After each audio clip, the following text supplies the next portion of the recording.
Sabi ko, Lindol, stop. Umi-stop. Tapos, pangalawa, yung mga 11 siguro yun.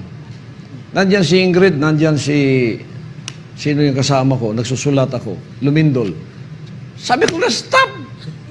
Eh di umi-stop din. Pasalamat kayo sa akin. Oh, pasalamat kayo sa akin. Kasi kung di ko pinay-stop yun, marami kayong magigiba dyan, mga mamamatay kayo. Kaya pasalamat kayo at ako nagpa-stop ng lindol.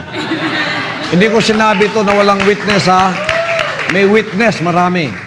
Nakapalibot sa akin. Sinigawan ko yung lindol. Nung gumano na yung mga chandelier ko, stop! Sabi ko na, stop! Stop ka agad. Sabi ni Sterlet, oo nga, no? Yung pangalawa, ganun din. Pasalamat kayo sa akin, napa-stop ko yung lindol na yon.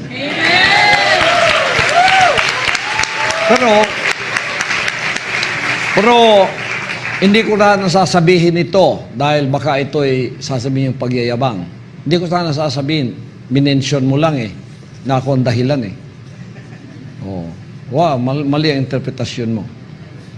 Magsisi ka.